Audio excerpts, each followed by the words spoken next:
Crap with Beth and Matt. Cut to Crap is the world's #1 no bullshit health and fitness podcast. Strength over the scale. Hey there, and welcome to another episode. This week we are talking with Kim Schlag from Kim Schlag Fitness. Kim is a personal trainer and nutrition coach for women over 40, a lifter of heavy things, and she specializes in helping perimenopausal women and helping you fall in love with strength training. Let's get into it. So what's going on in Kim Schlag Fitness world? What's going on? Just working hard.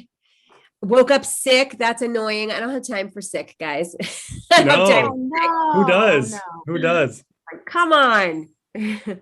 Is it like a cold or? Yeah, just a cold. I just feel really run down. I'm all stuffed up and I'm thinking I'm going through boxes of tissues. I've got like 3 podcast recordings to do today. And so guys, if I have to blow my nose, I'll turn around and be quiet. All right. Well, thanks for joining us, even though you're sick. Oh, man. Oh, you got some new gear. I see. Is that a Kim I got shirt? this a couple months ago. I finally got my Kim Schlag Fitness gear. Oh, I love it. Excited about that. Nice. Is that something do you have a merch store, or is that just something you give out like to clients and freebies and things like that? I do have a merch store, but I never I didn't set it up because I'm trying to make money with this. I use it in my course, in my group, my membership as prizes. For whatever I want. Typically I give prizes. I really want to encourage people. I help people with fat loss, but I don't want to talk about fat loss all the freaking time. And so I really want to help these women get strong. And so the thing I want from them, I want to see form checks. Like I want people to be posting their lifts. And so we run a contest every single month. Every time you post a form check, you get an entry to win.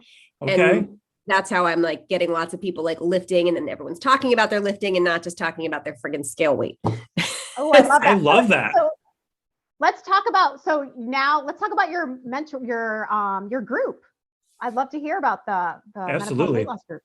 You actually can't just get into my membership. My membership is specifically for women who've been through my course. I work with women who are 40 and over. That's who I specialize in. I actually ended up doing that simply because all these women who were over 40 in perimenopause started contacting me. The more I was like upfront about what I was dealing with in perimenopause, I'd get all these women contacting me and they're like, yeah, me too. And like, that's what I'm going through. And so I just by default started taking on a lot of clients in that age range. And eventually I was like, you know what, this is what I'm going to do. I'm going to help these ladies get strong, help them, all the things. And so that's who I worked with. So I started this course, menopause weight loss course. Women have to join that. It's an 8-week course. I'm rebranding to Fitter After 40 starting in January. Because honest to goodness, most women who are in perimenopause have no idea they're in perimenopause when they start. I didn't know for like 6 years. And so people don't know that my course is for them because they don't self-identify as a woman who's struggling with perimenopause. So I help women get strong, lose weight, look the way they want to look. And so that's how people get into my membership after they go through 8 weeks of training with me to how do we set up our nutrition and how do we set up our training and how do we set up our mindset. Once that we're all on the same page there, they can stay on my month-to-month membership. That sounds That's a cool awesome. model. I like that model. That's interesting. So they essentially do a course of they have to pass essentially the it's not there's not a test. It's not that kind of course. I mean, maybe they're not ready to move on to the next step, right? Yeah. So, I like everybody to be on the same page and with all the things, whether it's how do we work out? And like the fact that when I'm talking about setting up a nutrition plan, I'm not talking about like we're cutting out carbs and fasting. Like I don't want to talk about, that's not what we're doing. right. And so I give them that information every week of my course. They get a video module of me saying like, okay, today we're going to talk about stress eating. We're going to learn all the things, or today, here's how you know how much protein to eat. Or next week, here's how you actually set up a good training plan. Here's my training plan. Here's why we do it this way. Here's how you know if you're doing it right. And so every week they get to focus on one of these things and we meet live to kind of chat through them and I can coach them through things. So that at the end of 8 weeks, they have a really solid base of information after 40, 45 hour, 50 plus years of hearing all this crap, just like I did. Look, I used to struggle with obesity and I kept reading all this stuff and it was all the fad stuff that you guys, like, I love your approach, guys. You're always in there like busting myths. And I want to give people the solid information so that they're not like still swimming around in all these myths in their heads. Like, I have to cut out carbs and have to cardio every day, several hours a day to lose weight and, or I have to do keto, all the things. Yeah. I feel like sometimes it's hard to break through that narrative for them to like let go of that sort of, always searching for the quick, and to actually do something that's slow and sustainable and focusing on getting strong rather than losing weight. Yeah. It is hard for people because we do want the quick fix. But I will say, once you get to be of a certain age, I do think it's one of the benefits of working with women of my age.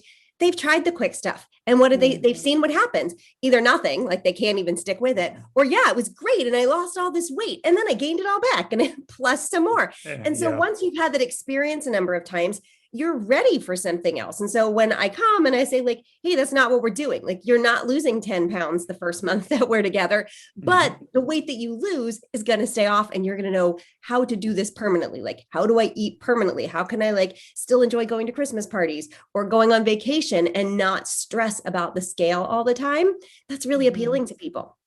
Yeah, for sure. Especially if you're just sick and tired of being sick and tired of just spinning your wheels, constantly thinking about either how am I going to lose weight or when am I going to try again or what should I do? Like constantly thinking about your weight. Women are over it, right? We're over it. Mm-hmm. How do you start to change that, rewire their brain to move away from just focusing on that number on the scale? Mm-hmm. A couple of things. One, I like them to, when they're thinking about their working out part of it, I don't like them to focus on what is this going to do to the scale? Like when we're in the gym, we're not thinking about, am I burning X number of calories? Like it's not a productive way. And so we don't focus on that. In the gym, we focus on getting stronger. We focus on performing better. And that gives them something else to think about. And by doing that, they're actually getting closer to the results they want because then they're building muscle and it's going to give them the look they want anyway. So in the gym, we have them focus on that. And then the other way to help them stop obsessing about the scale is really using multiple measures of progress. When people just use the scale, it's I'm not going to say they're doomed to failure, but they're much more likely to fail and just give up. When I say fail, give up, because the scale doesn't move the way people think it's going to move, right? It is affected by so many things. And even let's just say nobody can be, but let's just say you were perfect with your eating plan and your exercise plan. The scale is still not going to neatly move down step by step by step, digit by digit by digit down. It's not the way it works. Like it's up and it's down because of, you had more salt than usual. You had a heavy leg day, you have PMS or whatever it is. It's going to be all over the place. And once I can help people see that, once they understand that, and I really teach around that a lot, they can get used to like, oh, I'm supposed to look at the overall trend, not the individual dots. So I talk about that a lot.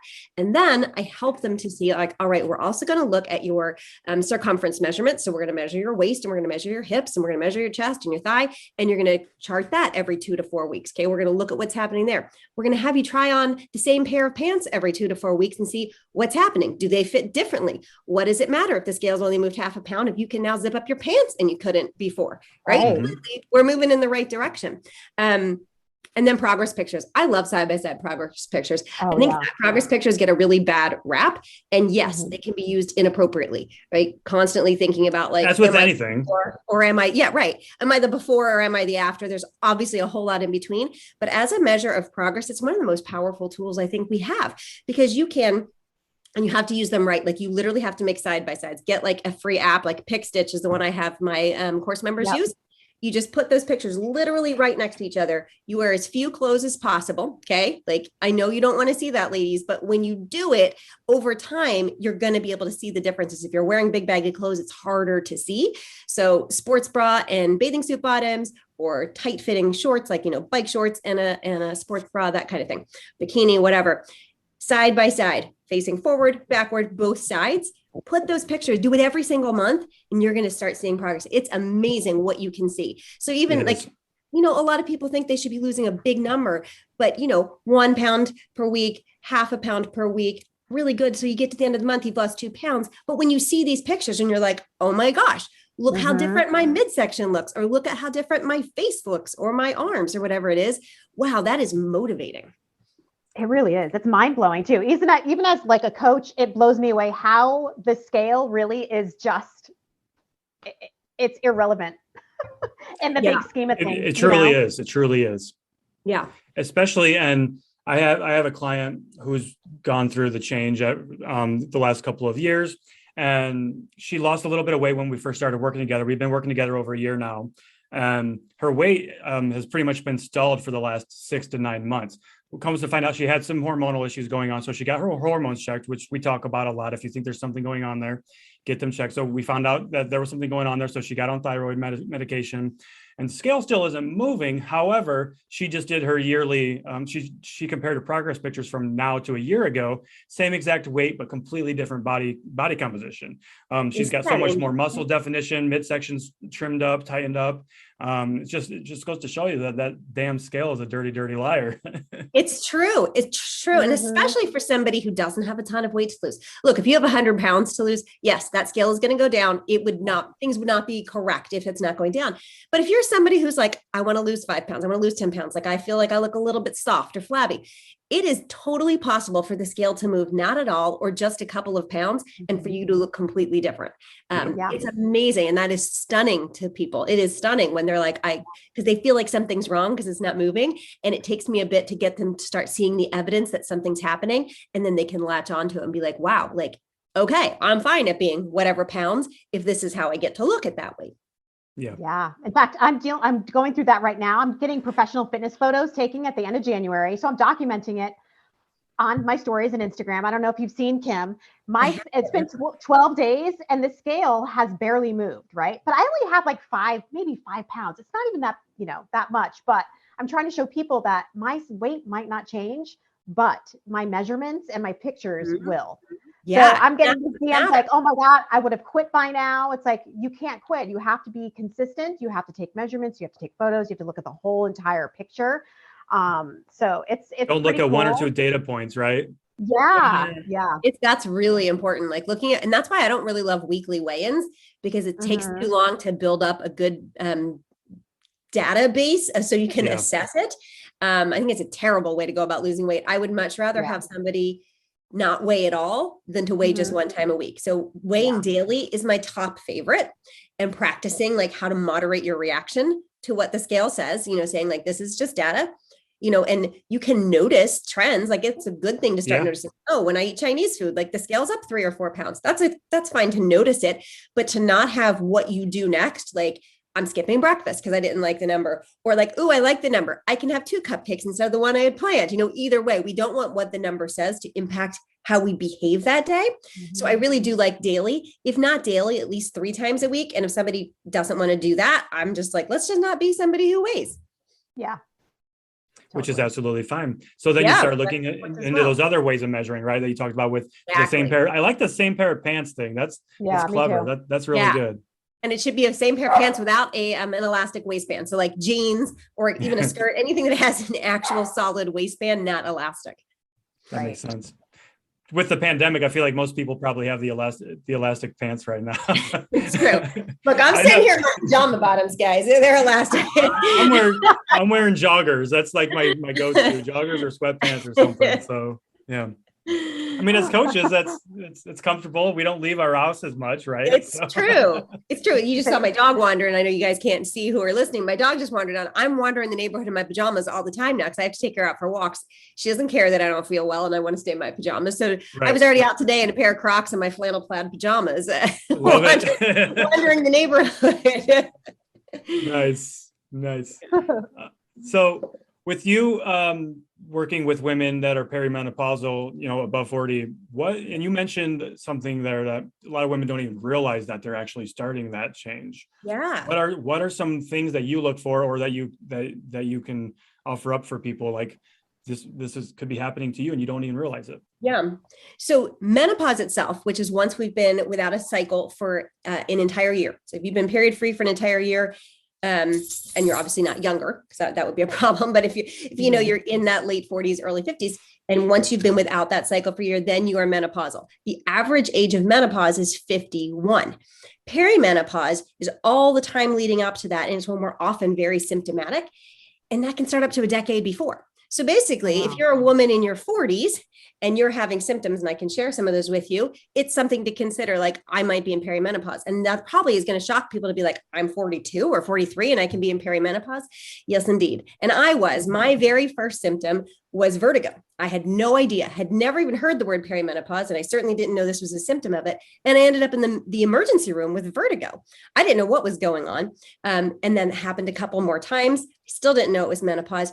I've developed seasonal allergies after a lifetime of zero problem with allergies. I started having vasomotor symptoms. So those are like hot flashes and things. The hot flashes came later. At first, I was having this weird thing where my hands would get icy cold.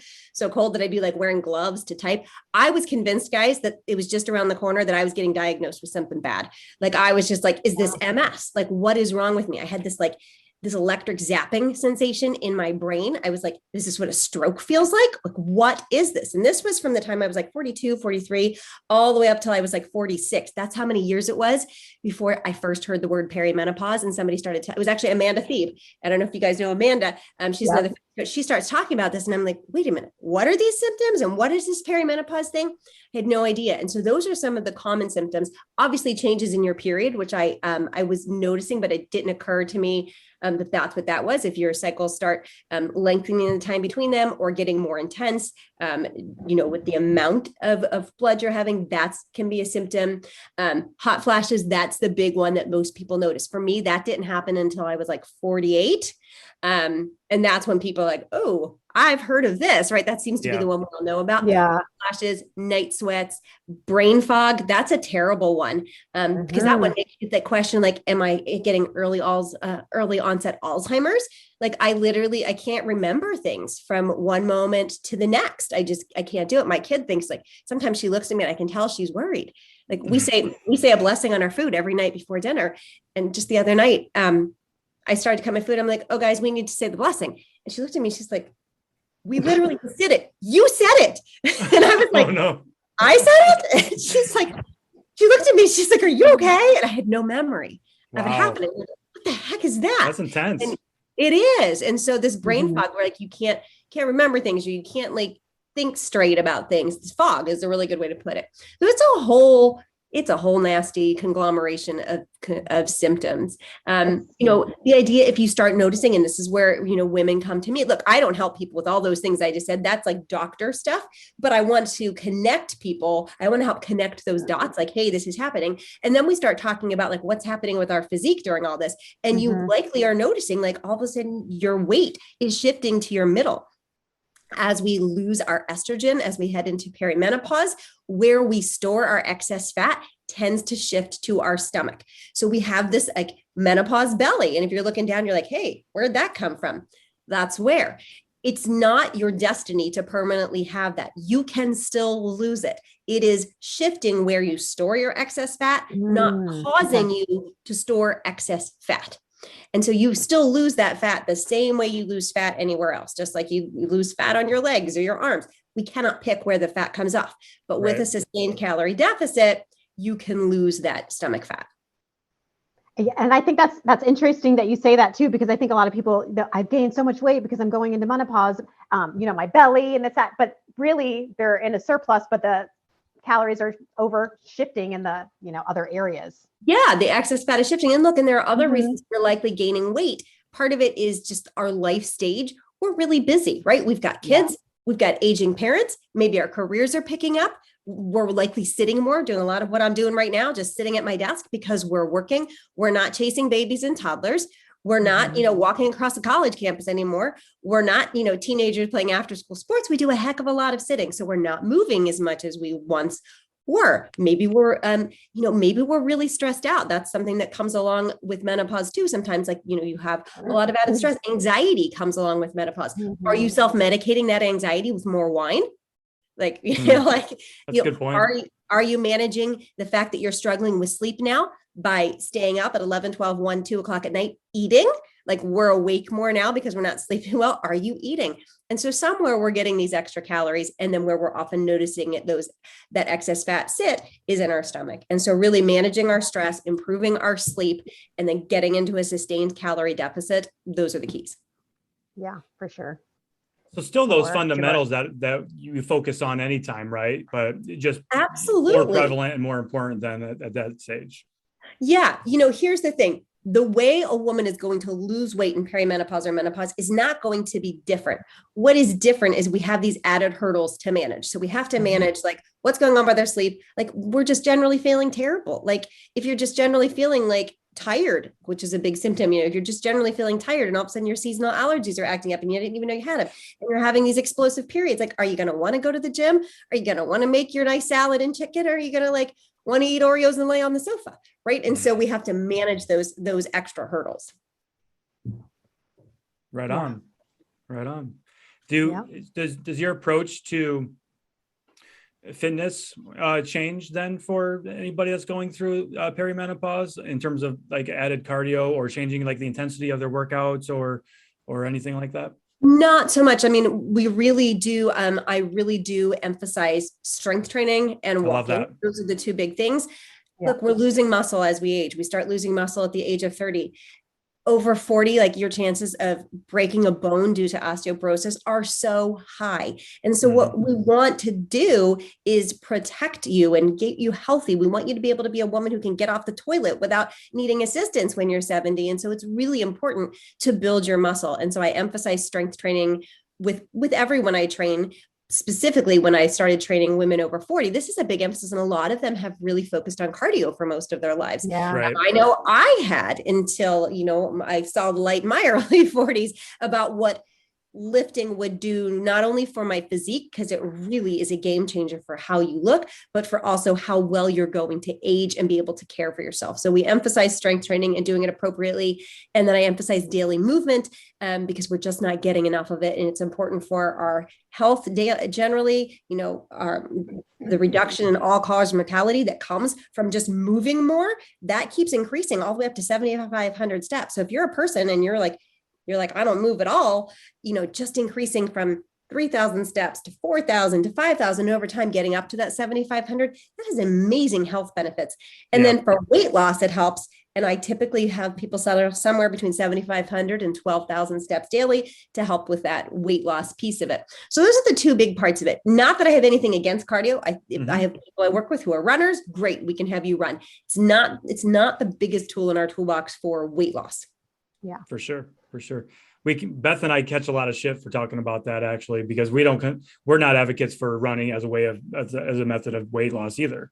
And there's a lot of confusion out there with people saying like, especially with like this, I'll go here, visceral fat and subcutaneous fat in the belly and things like that, like with cardio. And I'm like, you guys are just muddying the waters a little bit with that, and like, let's be strong. And I love that you just keep talking about being strong, because that's what I'm all about. That's what Beth is all about. And that's what this podcast is all about. And I'm thinking back to this comment I had on TikTok, like last week, actually. This woman in her 70s actually left me a comment, and she said, I have 10 pounds to lose, or this and this and this. And what would you recommend? And I said, to be honest with you, I said, why do you want to lose 10 pounds? I said, that's a very small number. I said, what does that number mean to you? And she answered it, and her answer, I don't remember what it was, but then I replied to her and I said, honestly, I think you'd be better off hiring somebody to work with you in person with getting you stronger. I said, that's going to benefit you long run. It's going to improve the quality of your life. And she's like, you're right. I'm like, fucking yes, this is amazing. That 10-pound number, people don't really realize when they say I want to lose 10 pounds, they don't often, not everybody, but often don't realize the impact of adding strength training into the mix, like progressive strength training, where they really start building muscle. They have no idea what that can do and what that can look like. It can look like you've lost way more than 10 pounds if you add that in for the first time. So I struggled with obesity in my 30s, lost and gained weight, finally got into like a sustainable calorie deficit and started adding strength training for the first time. Now, like I said, I had lost a lot of weight in the past, but I had never lost weight and had my body look as different as it did. It was the first time that I looked in the mirror. I'm like, oh, I get it now. If I eat properly and strength train, I finally start looking this shape. Because I remember before, the first time I had lost 40 pounds and I looked in the mirror and I got to the weight I thought I wanted to be. And I looked and I was like, that's not what it's supposed to look like. where's the shape in my arms? Like, where is it? Well, I hadn't built the shape in my arms with any muscle, but I didn't know that. And it's a missing link for so many people. So that I want to lose 10 pounds, a big piece of that. And look, you might have some fat you want to lose, but a big piece of that is let's get you strength training and build that muscle. The shape of your body can change so much.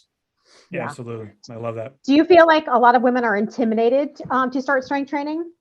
Sure. Like, who's not intimidated by something they don't know how to do, right? Like, I'm intimidated by stuff I don't know how to do. And so if you've never really spent any time doing it, it can be intimidating. And then you add on to the fact that, for so long it's been characterized as like a man thing. And you go to the gym.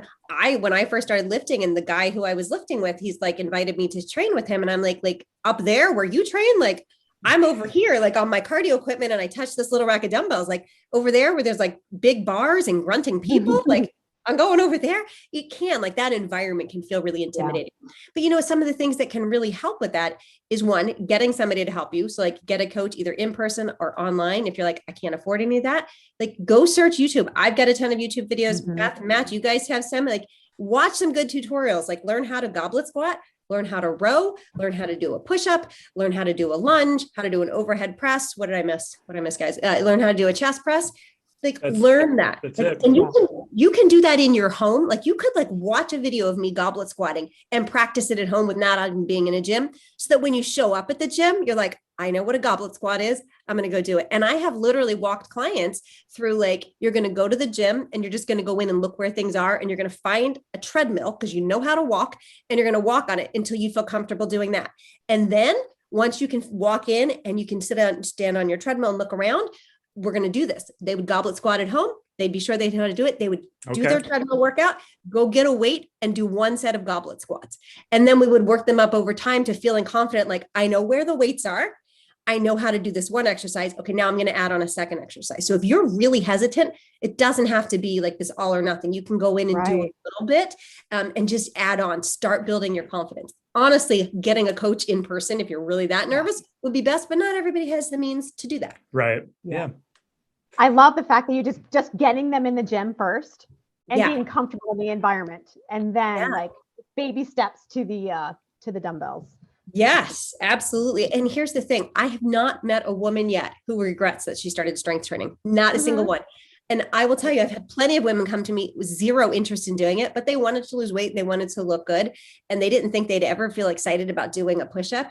Heck, if they didn't get excited a few months later when they started realizing, like, oh my gosh, like I can lift heavy stuff. And like, it always warms my heart to see them like, I'm excited about getting my first push-up, or I'm excited because like, I just, I picked up the 25-pound dumbbells for my chest press. I can't believe I can do that. Like, it's really exciting to witness yourself becoming physically strong when you just previously had never seen that as something that you would identify with.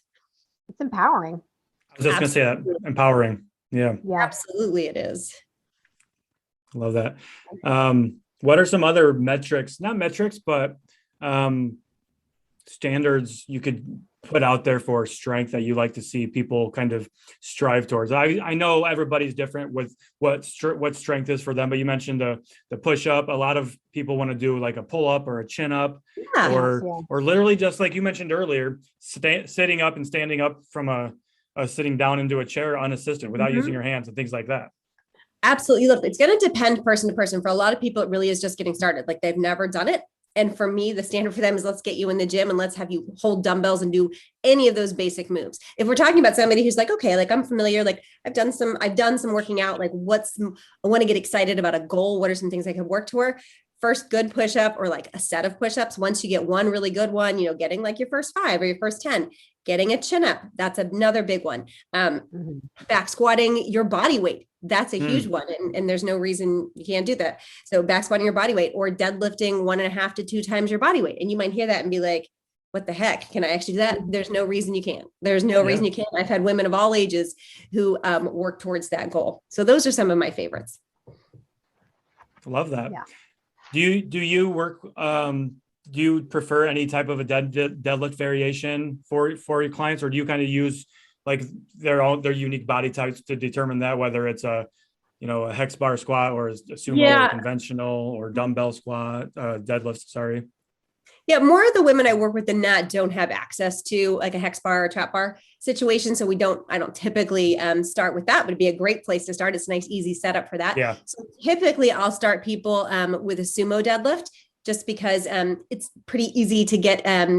It's easier for people to learn is what I've found to get into the positioning correctly for that one. But whichever one and then I have them try both conventional and sumo, and whichever one feels better for them. And there's no one right. Like, look, I started out as a conventional deadlifter. My coach is Jordan Syatt. And when Jordan told me he wanted me to switch to sumo, I was like, I hate it. Like, I hate it. And he's like, you give me a few months. I'm telling you, you're going to be, and I was way stronger at sumo and then ended up always pulling sumo, for when I used to compete in powerlifting, I would always pull sumo. I was going to say, yeah. So you don't know which one you're going to like, but you try them both and see which is a better fit for you. Let's talk about the powerlifting. I think I didn't know that. Yeah. So what age did you start doing, or did you do that? 45 is when I started powerlifting. Amazing. Oh, I fucking love that. I would still be doing it today if it wasn't for stupid COVID, guys. That's right. We were supposed to we were supposed to meet up for that powerlifting meet. Yes, I was actually members in Pennsylvania or something. Yes, I was. So I competed in 4 meets. Jordan's been my coach for them. Really Awesome. Loved doing it. Deadlift is my favorite lift. I love all of it though. That's not true. I hate squats. I just do them because it's part of it. Beth, you hate squats too. I do too. I freaking hate them. Every time they're programmed for me, I'm like, I can't do that. I just can't stand them. I love squats, but anything over 5 reps, I hate. That's like I do cardio, too. like no, please. Don't I do too. My hips are just always so tight, and it's just I find them mentally challenging. That idea that there really is this heavy load on my back and I have to stand back up with it, to me is just, it's intimidating. And so like over the years, I've had to really work through that and like push through it. But I find it really satisfying. So yeah, I love competing in powerlifting. I think it's a great thing for women to try. It just builds a lot of confidence, like being able to do this in the powerlifting community. Wow, they're an amazing group of people. The first time I showed up at a powerlifting meet, like, look, I had an online coach, so I wasn't there with a coach. I had friends come with me. They didn't know a darn thing about lifting in general. They certainly didn't know anything about powerlifting. And so it was just like me, and they could not have been nicer. Like, I started talking to these women. They're like, you're here alone. And I'm like, yeah. And I'm like, I've never really done this. I'm like, I'd gone to a meet and I'd watched a whole lot of like videos on YouTube. So I knew what was going to happen, but I was a nervous wreck. This woman took me under her wing, like had me over there sitting with her and her coach. She's like, okay, now we're warming up and now do this. The community is so supportive. Like I love it. And maybe I'll decide to do that. So the reason I started doing it is when I lost all the weight, was not obese anymore, started getting into strength training. I just naturally, who I found were bodybuilders. So Amanda Latana, Aaron Stern, all these like Miss Olympias, right? This is who I found. And so I was like, well, I guess that's what I do. So I would train like them. It got to a point where I was like, I like having some kind of goal. And so I was like, I guess maybe I'll enter a bodybuilding show. But yet it didn't really sit right with me for a couple of reasons. One, I'd worked really hard to get healthy. And I just had this feeling that the next couple of steps, because I gotten lean enough that like it would be time to like hire a coach and like start spending 12 weeks. And I had this like really, and I'm not saying I think bodybuilding is unhealthy for every person out there, but I had this feeling that what I was about to do was actually going to be not healthy when I'd worked so hard to get healthy. That, and the fact that my personal sense of modesty, the idea of getting on a stage and like having my bare butt showing and like showing it to people, like the way you have to do, like, it just didn't feel like me, but I was going to do it. And then I randomly found this online powerlifting class for women. It was this group, her name's JVB, what the heck's Jennifer Vogelzang Blake. She's starting this powerlifting group for women. It was a group coaching to go from like, I don't know what powerlifting is to I'm ready to compete in a meet. And so I joined this group and it was amazing. Like it was amazing. That's where I learned how to squat, deadlift, bench press. Cause I had done a little bit of that with a barbell before, but I'd never had anybody like really show me how to do it. And so I did that there. And that's how I got into it. And then I signed up Jordan became my coach and I signed up for my first meet and I, did 4. Wow. That's incredible. That's amazing. Yeah. I love that. I love that. Yeah, I might do it again someday, but COVID just really got in the way. There weren't any meets. And then I actually got long haul COVID. And so, it's just, I've just kind of gotten away from it. I still train, but I haven't competed. Yeah. So so I know you were sick. did get COVID? Because I remember that you weren't sure. Yeah, and I guess technically I'm still not sure, Beth. The doctors were not sure. It started out, they thought it was pneumonia, but I got diagnosed that I had pneumonia sitting in my bed, like having a meeting like this. There was no there was no lung x-ray or anything. It was just based on symptoms, and I'd had pneumonia in the past. And it wasn't until the pneumonia wouldn't get better. And I was like, look, I've had pneumonia. I should not be getting worse at 5 weeks, 6 weeks. I should be getting better. And then I got worse and worse and worse. And, we were 3 months in and I was still getting worse. And then they sent me to see a pulmonologist and an ENT. And the pulmonologist said, look, we're likely never going to know, was this COVID? Was it not COVID? He's like, we're just going to treat the symptoms. But gosh, guys, I was still sick months later, and I've never experienced that with pneumonia. Yeah. I mean, and the complications just piled up. I lost my voice. Like I couldn't speak. I had vocal cord dysfunction. It was terrible. It was one of the worst things that's ever happened to me.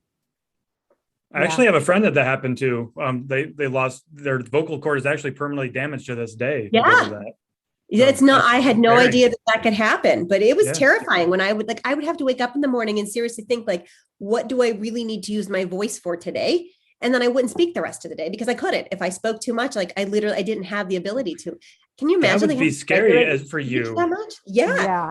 Especially for me, talk all day online. Like I had clients I had to talk to. I had the videos I had to make. I was really digging TikTok at that point for like starting to like point at things because I was like, no voice needed. Yeah. Oh my goodness. Yeah, I remember that. Yeah. So I was worried at one point. I was very worried. I was sure I was going to end up in the hospital, like intubated. I just, and my fitness is not where it was before at this point. But I'll get it back there eventually. How long ago was that? I got sick last October, and I was sick from October through like the end of January is when it stopped getting worse and started getting better. And then by like May, I would say I was finally able to like walk and like breathe normally. And I had my voice totally recovered. Like my vocal cords were totally recovered by May, but I still to this day don't feel as good as I used to. Like, I don't feel like I know, look, if you sit around for 3 months, clearly I lost muscle, I lost strength, and I've worked on building that up, but I was way more interested over the past months in building up like my ability to walk without wheezing. So I really spent all summer, I was kind of crazy and decided the way I was going to do that was train to hike the Grand Canyon is what I did. So I spent a lot more time working on my cardio capacity this summer. And at first what that meant was literally like being able to keep up with my 80-year-old stepfather, like walking around a park because I couldn't make it through. Wow. I was too exhausted and couldn't breathe. And so that's really what I've been focusing on. Yeah, I was going to say that you did rim to rim. Is that what you did in the Grand Canyon? Yeah, we did rim to rim. Yeah, one day, rim to rim in one day. Wow. How many miles is that? And I mean, miles aside, that would be fucking difficult. Yeah, it's like 23.5. We don't know how we did more. We did like 24. In one day? Yeah. We started on the north rim, hiked down all the way across the bottom and up the south rim. Was there some nighttime night? Yeah. Oh, we started in the dark and we ended in the dark. We shouldn't have been in the dark, but we had perfect weather, which like never happens. And so we were just enjoying ourselves. We didn't feel this pressure. Usually you feel this pressure. You have to get through the hottest part of the canyon by a certain time or you're just going to like die. They say it feels like you're in like Arizona at 1 o'clock in the afternoon, like in an asphalt parking lot is how hot it is if you don't get through there by a certain amount of time. Wow. But we knew right off, like it was such a mild, beautiful day. So we just, for lots of reasons, we just kind of took our time in the beginning. I regretted that much a lot later on in the evening when we were hiking out of there in the dark. But yeah, we started in the dark. We ended in the dark. It was an amazing adventure. That's awesome. I believe that you're going to be hiking Katahdin with us. Matt's going to be going too. That's my plan. Kidding. Yeah. Awesome. Yeah. I'm a little bit intimidated because I hear the route you guys picked is over that, what is it called? Knife's Edge? What's it called? Knife's Edge. Knife's Edge? Yeah. I was looking at that. I'm like, guys, are we going to fall off and die? No, it's not. The pictures and videos are scarier than the actual. Are they? Okay. There's so much room on each side. Is there? You'd have to literally like purposely try to throw yourself. Okay. That's not what the pictures look like. The pictures look like I'm going to be precariously balancing on a rock. Looks can be deceiving. If I was to do, I wouldn't do it if that was the case, for sure. All right. Because you've done, how many times have you done it now, Beth? Like 7 or 8. Holy cow. And I've done that route. This will probably be the third time. So yeah. All right. I got to hit a rock climbing gym a couple of times before I do that. Oh my gosh. We need to rock climb? No, I don't know if you need to rock climb. Is it? Well, I thought you had to climb some bouldering. It's bouldering. It's a little bit of bouldering, but it's really like it's not like you're hiking through a dirt forest. Mm-hmm. Okay, because on the East Coast or New England, like there's a lot of rocky hikes. So it's like, get on the Stairmaster or the stairs, like anything that you're going up and down, like got it. That kind of thing, and just your endurance. It's more mental than anything. I'll be fine then with the amount of hiking that I already do. So it should be good. Yeah. I'm used to rocky trails, like Pennsylvania, like our trails. It literally looks like just somebody threw a bunch of boulders in a field and they're like, that's the trail. Yeah. That when I did my first hike up Mount Katahdin, I was like, you guys, this isn't fucking hiking. This is not hiking. Like, you cannot call this hiking. Yeah. Like, there is no dirt. There's no dirt. All rocks. Yeah. But it's exactly so beautiful. So beautiful. Oh, I'm looking forward to it. Thanks for inviting me. Oh my God. Yeah. I'm really looking forward to it now. Who else? Do you have anybody else that's going to be there, Beth? I believe Iris. I don't know if you know her. She's my client. Iris Deadlifts, I think is her name. On Instagram. Yeah. Yep. Her awesome. And her husband, I believe. Okay. And amazing. I guess really anyone that wants to, that can withstand or that won't want to turn around. No turning around. No turning around. No person left back. Yeah. No person left behind. No person left behind. Yeah. I love that. I'm excited. When that's gonna be what, in May or so? I'm thinking August. August? Okay. Mm-hmm. Cool. Towards the middle end of August. Okay. I'm already filling up my calendar next year, so I'll have to put that like a block for like a couple of weeks just while you work on the dates. Yeah. And the thing is, you have to reserve a parking spot, and you can't reserve parking spots because they fill up very quickly until I think April or May anyway. Okay. So it's like a reservation type thing. You have to get at the gate at like 6 a.m. and you have to have a parking spot. You have to sign in because the what do they call those? The rangers need to know like who's coming up and off the mountain. So if anyone's left, yeah. Okay. Woohoo! Sweet. So I'm really intrigued by this powerlifting talk too. That's something that I was looking at doing before COVID hit, and then I actually got COVID as well during a little over a year ago. But I've been in a strength phase now for the last couple of months, and I've really been putting on my numbers have really been improving. I haven't tested my maxes or anything, but I'm starting to get that itch. Like maybe it's time for me to do my first competition. So I highly recommend it. It's a great experience. And the first one's really fun because like you don't have anything you're trying to beat. You're just trying to put some numbers up there, right? Right. And so it's fun to see like where am I? And then it gets kind of cool after to see like, okay, because it's really about beating yourself. Mm-hmm. Like that's who you're really going against in powerlifting. It's really fun to see like, okay, like last meet I did this. What can I do more? Can I do better next time? Yeah. Beth, is that something you'd ever want to do? Because did you mention you were going to go to the I one was in going Pennsylvania, to before COVID with a bunch of the girls, but I don't know now. It's never say never. I feel like things have shifted and changed a little bit more. Like I'm more like in the business mode and coaching right now. And I'm like, oh my God, where would I fit that? Where would I fit that in? It's like I want to run. I want to like do all these things, and I'm like now, like my schedule is not open as it used to be. Yeah, it's true. And that's another one of the reasons I just haven't really pushed myself to start training for another meet. It's a lot. Like you're not missing workouts once you've selected a meet, like you're not missing a workout. Like that's top priority, and it's in your sleep. Like you got to get your sleep and you got to eat. Yep. If it's important to you, you got to do all those things. Mm-hmm. And I'm building my business, and I'm trying to find it. It's elusive. I don't really believe in work-life balance. That's definitely elusive, but I'm trying to be better about that because in the past 5 years there were definitely times where I was working 80-90 hours a week, and like my kids are growing up, and I don't want them to leave and be like, where'd you go? Where was I the last couple of years? And so for me right now, I'm not going to compete at this moment, but that, I feel like I can fit things in more, like hiking can fit in a little bit better. And I still strength train 3 to 4 times a week. And I still lift heavy. Like I'm still squatting, benching, and deadlifting. I'm just prepping for a meet. So it doesn't freak me out if I'm like, I got to cut my workouts back this week. Right. Yeah. It's an investment in your time for sure. Yeah, absolutely. It is. For me personally. Do you have any strength goals right now, Kim? Nothing really for me right now. It just really is about consistency. Just if I get all my workouts in, I'm happy. I always like to get stronger, but for the first time in a long time, no, like I'm always like, I'm chasing, this number for my deadlift, or I'm trying to get this number for this number of pull-ups. But right now, I just having been so sick for so long, I'm just really grateful when I can get in the gym and do what I want. And like, I feel good. And so I really just want to use exercise as a way to feel good, be strong. And that's enough for me right now. Yeah. Were you going to say something, Matt? I'm sorry. You're good. She made a really good point there about the numbers that you're chasing for your total, your squat, bench, deadlift.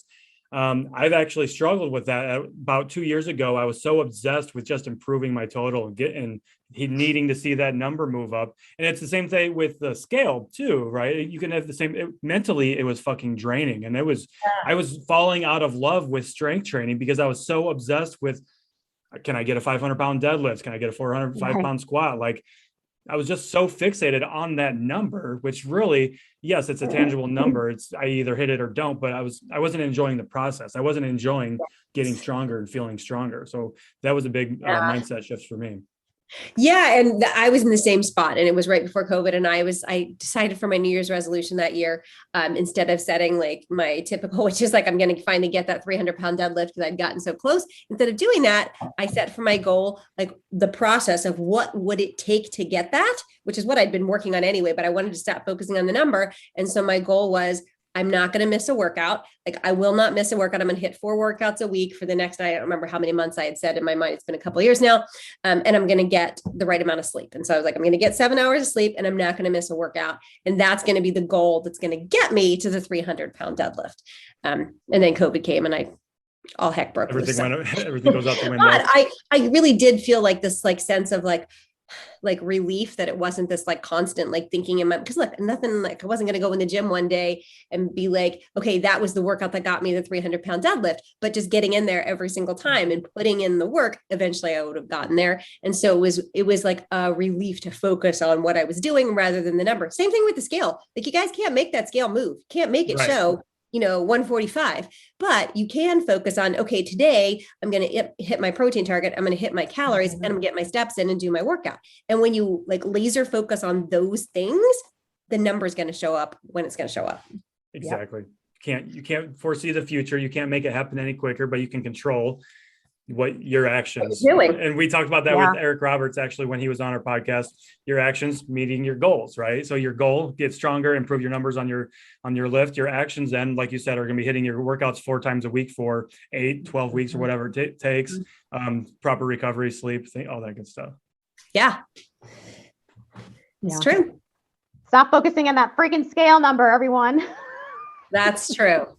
I think really stop focusing on the end result, honestly. Like you can say that with anything. The scale definitely the scale, but stop fixating on the end results and enjoy the process and just be in the moment, right? Like stop worrying about things tomorrow, a year from now. And it's true. It's important to know where you want to go, right? So we're not saying don't have end goals. It's important to know here's where I want to go. And then really map backwards and say what do I need to get there? And then that's what you focus on. And that's what you measure success by. So did I do this or did I not do it? Okay, I did it. Great. If I didn't do it, what can I do to make sure I do it tomorrow? Right. So it's every day you're okay, I'm trying to hit my protein target, but I'm not doing it. All right. What do I need to change to make sure I do hit that tomorrow? And that just is such a more empowering way to look at it than oh my gosh, I'm 3 days closer to the date where I'm supposed to hit 150 pounds. What are you going to do? There's nothing you can do about that. It sets up this sense of panic where then people start trying to do the quick fix stuff because they're like, oh my gosh, I'm supposed to be like 150 pounds by June 3rd. And now I've already had a month and I haven't lost as much. So now I need to lose more. Okay. Now I guess I'm doing a juice cleanse. Right. And we can really start chasing our tail with that stuff. So know what your end goal is, but don't focus on it, and stop giving yourself arbitrary end goals like tying a weight to a date. I don't like that kind of stuff. You can't make it happen. You can't make it happen. Yeah. Too much stress. Yeah. A lot of stress. Amazing. So Kim, what's in store for you? You said you're starting your new program. Is that the beginning of the year then? Beginning of the year. Fitter After 40 will go live again. That's the big thing I have coming up. You can always find me over on my podcast. I have a podcast as well. Fitness, actually, I have two. Fitness Simplified is my solo podcast. New episode every week. And then I have another podcast with two other coaches. It's called The Decades of Strength. Marcy Nevin and Katie Crocus and I do that. And that's women. We represent different decades, 30s, 40s, 50s. And we just all kind of sit around talking about whatever health, fitness, mindset kind of topic we're jamming on that day. You kind of think of yourself, people messaging me all the time. They're like, it sounds kind of silly, but I feel like I'm just sitting around the table talking to you. And I'm like, that's not silly. That's literally what we designed it to sound like. Yeah, right. That's Decades of Strength. You can find me there. Kim Schlag Fitness everywhere else. Amazing. Awesome. Thank you so much for chatting with us. It's been amazing. Yeah, it was fun. It was nice to talk to you guys. Thanks for having me. Woohoo, yeah. Have a good one. Thank you so much. Okay, bye. Thanks, Kim. All right. So Beth, what did you think of that one? What was your takeaway there? I have my own opinion, but I want to let you lead because I don't want people to think I'm mansplaining, because I get accused of mansplaining all the fucking time when I talk about, oh my God, women and going through the change and peri and postmenopause and everything. So I think, it just, not focusing on your weight, focusing on strength, and realizing that, not to let this time of our lives, take over. I don't know what the word is for it, but, really go through this time the best that you can, like strength training, eating nutrient dense foods, getting more movement, focusing on sleep. Like it really all comes down to the basics, as with everything. Mm-hmm. Yeah, that's exactly what I wanted to say, is that what Kim was talking about was that she was literally just reiterating the basics. You just got to be a little bit more focused on those things. You just got to tune them in a little bit more, most likely. But that's really fucking all it is. Like, we need to focus on being strong as we fucking can, just work on being strong, drinking enough water, managing our stress levels, and getting a good night's sleep and rest and recovery. Those are the fundamentals that apply to everybody. Doesn't matter your age, sex, doesn't matter. It applies to everybody. That's the basis for a healthy life and a good balanced lifestyle. And the fact that, I think everyone thinks that, I just suddenly gain weight when I'm in my 40s and 50s and my belly, but it just goes to show you that your calorie surplus, your body weight is just shifting. You're gaining fat in now a different area rather than, Yeah, for sure. Shit, I just had a brain fart. It's been a Wednesday already. I know, and she was talking about like, in menopause or perimenopause that, Okay, I remember what I was going to say now, but yeah, go ahead. The brain thing and talking. I've been sometimes noticed now that I'm talking like words will come out mixed up. Like it's almost like pig Latin. And I'm like, what the fuck is wrong with me? I'll miss words will exchange in the same sentence. And it's happened to the point where I'm like, oh my God, do I have something neurologically wrong with me? And she just made me realize it's probably because I'm going to be 49 in 2 weeks. It's just weird shit happens. Mm-hmm. So how long have you been personally going through perimenopause? Probably since I was 40. When I quit drinking is when I really noticed. Oh, wow. Okay. And that was the reason I quit drinking, was because it was affecting me really. I was getting tachycardia, really weird heart palpitations. Yeah. Scary. And I'm like, yeah, it was. And then I would get sudden blurry vision. I would be in my driveway and suddenly my eyes would shift around and everything would become blurry, and then it would be normal. I would have to actually sit down on the ground and close my eyes. I got checked out by like the eye doctor, you name it. And they're like, you're fine. So yeah.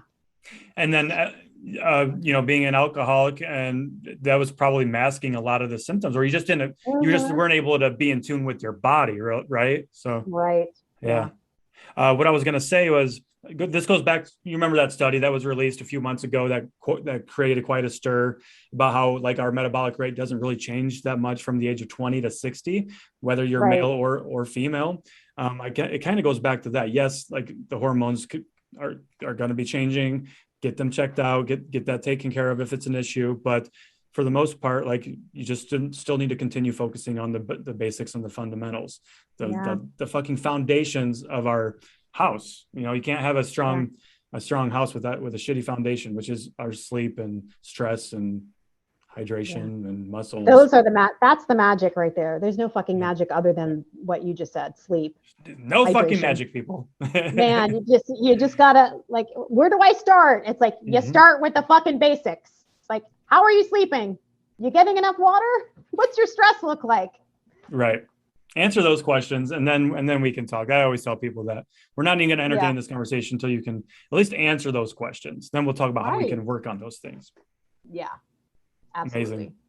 Good. That was a great podcast. I'm excited. I loved hearing about her powerlifting experience, and I think a lot of women should, listen. She started that at 45.